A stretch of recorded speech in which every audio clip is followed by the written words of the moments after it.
As a result of nuclear power, the ships are capable of operating continuously for over 20 years without refueling and are predicted to have a service life of over 50 years. What? That's really insane. I was not aware. Oh my god, that's indestructible basically, I guess.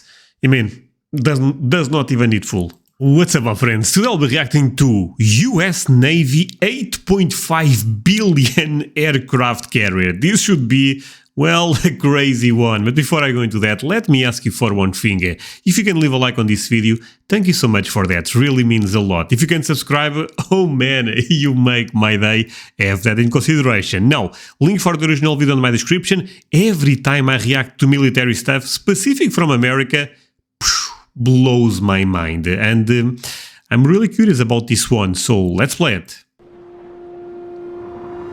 Okay. Meet the Nimitz-class aircraft carrier, U.S. Navy's $8.5 billion. By the way, I love Navy stuff.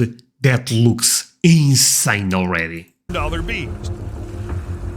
And from what I know you guys are #1 in all fronts, but when it comes to the Navy stuff, you guys are so ahead of the competition. It's actually crazy, and I love it.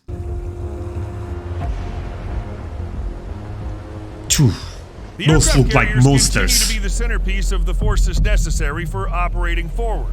Okay. In times of crisis, the first question leaders ask. Okay, before you put on the comments I post too much, I'm already aware. But let's say one thing: is this title actually true? 8.5 billion. I don't even know how much that is, but I know billions are a lot. Is where are the carriers? Often the presence of an aircraft carrier has deterred potential adversaries from striking against U.S. interests. Okay. Aircraft carriers support and operate aircraft that engage in attacks on airborne, afloat, and ashore targets which threaten the free use of the sea. They also participate in sustained power projection operations in support of U.S. and coalition forces. The aircraft carrier and its strike group also engage in maritime security operations to interdict threats to merchant shipping and prevent the use of the seas for terrorism and piracy. Okay, so far, really good information. But I went to see that aircraft carrier that is 8.5 billion. Aircraft carriers also provide unique capabilities for disaster response and humanitarian assistance. The Nimitz-class aircraft carrier consists of 10 carriers serving as the ultimate symbol of the United States superpower status. These formidable vessels stand as true behemoths, representing unparalleled weapons platforms that outshine all their nearest rivals. The aircraft carriers in this class are the USS Nimitz, USS Dwight D. Eisenhower, USS Carl Vinson, USS Theodore Roosevelt, USS Abraham Lincoln, USS George Washington, USS John C. Stennis, USS Harry S. Truman, USS Ronald Reagan, and USS George H.W. Bush. So basically, president names. Okay, got it.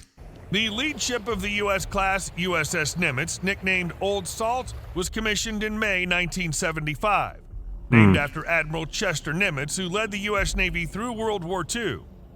And the last of the class, USS George H.W. Bush. Dude, those are so big. I know you guys are aware, but for me, impresses me a lot. Bush was commissioned in January 2009. At 1,092 feet, the Nimitz-class supercarriers are more than 3 times the length of a football field. And with a crew complement of over 5,000 members, they're essentially floating cities. All the ships of the class are powered by 2 A4W nuclear reactors housed in separate compartments. The reactors produce heat through nuclear fission, which heats water to produce steam. These are then passed through 4 turbines, which are then shared by the 2 reactors. A gearbox transmits power to 4 propeller shafts, producing a maximum speed of over 30 knots and a maximum power of 260,000 brake horsepower. Wow, I'm actually learning a lot on this video, and I love it. I love the if I had to pick one area of the military is Navy. I love to learn about this. The turbines power the 4 bronze propellers, each with a diameter of 25 feet and a weight of 66,000 pounds. Behind these are the 2 rudders, which are 29 feet high and 22 feet long. As a result of nuclear power, the ships are capable of operating continuously for over 20 years without refueling and are predicted to have a service life of over 50 years. What? That's really insane. I was not aware. Oh my god, that's indestructible, basically, I guess. I mean, does not even need fuel. These warships, which have a displacement of 104,000 tons, were all built by Huntington Ingalls Industries Newport News Shipbuilding based in Virginia at a unit cost of approximately $8.5 billion. Carrier Air Wing. So, question for you guys watching the video, or girls. This is the most expensive stuff when it comes to military, right? Nothing is expensive. Nothing is more expensive than a carrier, I would assume. Maybe I'm wrong, but I mean, it's 8 billion. Crazy. Of course, the real strength of a carrier lies in its air wing. During the Cold War, carrier air wings were larger than today's.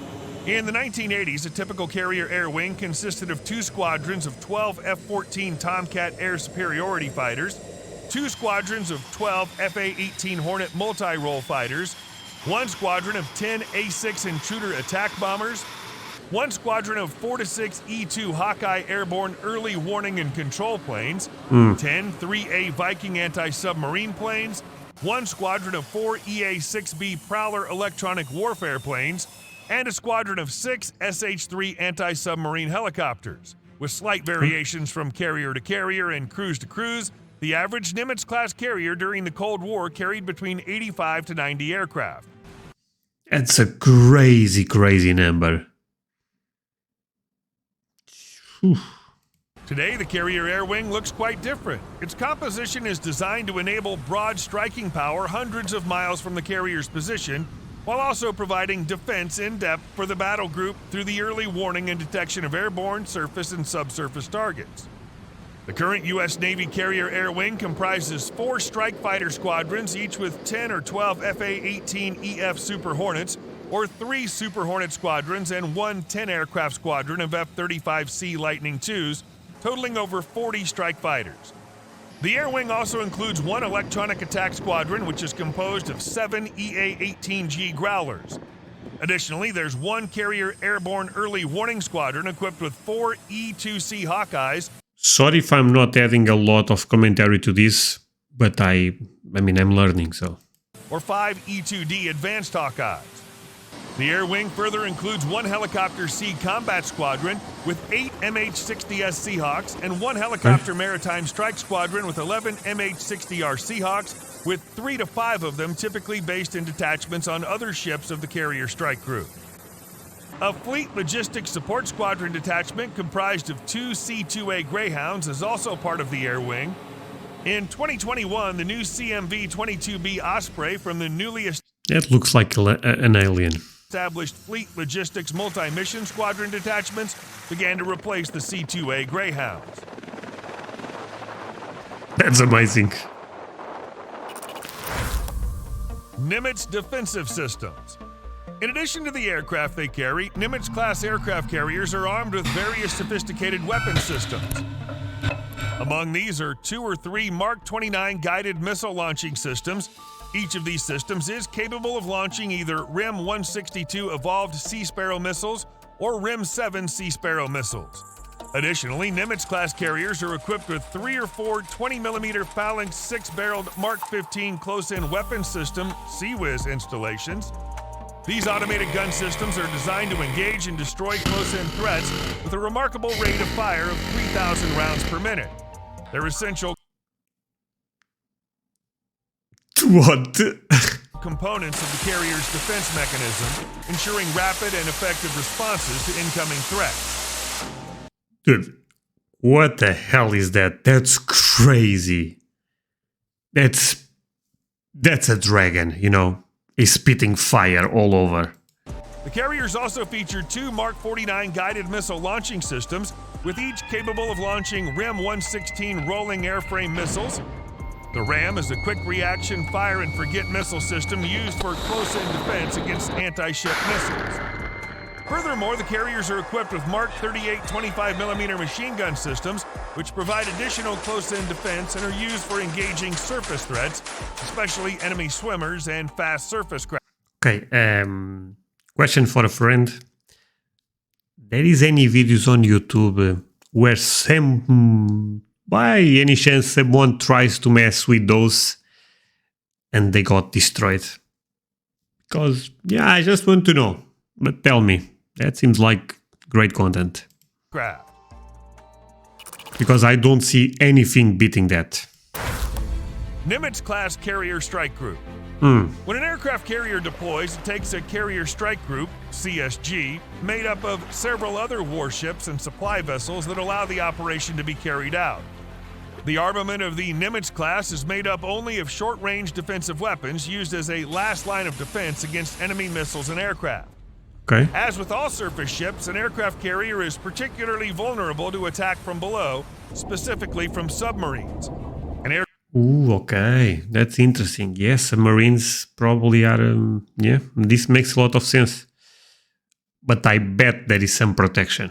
Aircraft carrier is a very expensive, hard to replace, and strategically valuable asset, and therefore it logically has immense value as a target. Due to their high value as targets and vulnerability, aircraft carriers are always accompanied by at least one submarine for protection. Dude, I said this a couple of times. If I'm in my country, I turn the TV on and they say, those ships are coming to Portugal. I tell my wife, you know what? Aliens are coming. We have to go out. The other vessels, or better saying, we have to leave. Vessels in the strike group offer additional capabilities, such as long-range Tomahawk missiles or the Aegis combat system, and provide defense against potential threats.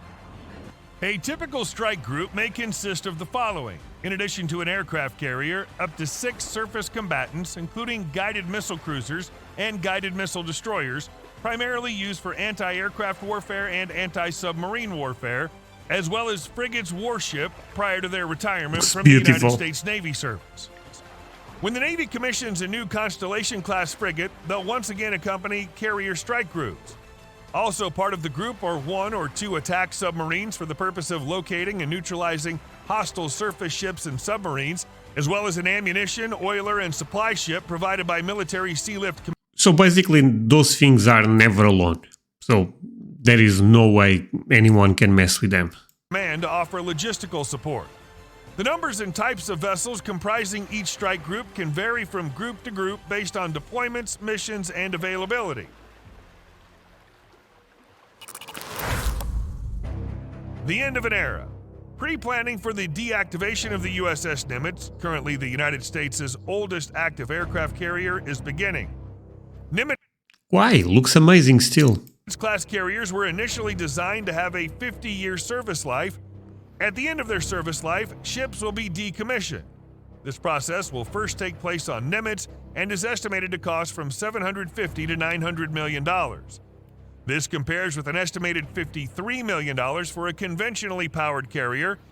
Most of the difference in cost is attributed to the deactivation of the nuclear power plants and the safe removal of radioactive material and other contaminated equipment. According to the schedules outlined in the Navy's long-range shipbuilding plan, submitted to the U.S. Congress in March 2023, it now appears that the USS Nimitz will be retired in 2026. Previously, reports indicated that the offloading process would begin in 2025, with the official inactivation of the vessel scheduled for 2027. Following the retirement of the USS Nimitz, the USS Dwight D. Eisenhower is expected to retire the following year. Other Nimitz-class aircraft carriers are also waiting for their turn to be retired. Farewell. The Navy plans to replace the Nimitz-class carriers with the Gerald R. Ford-class carriers on a one-for-one basis over the next 3 decades.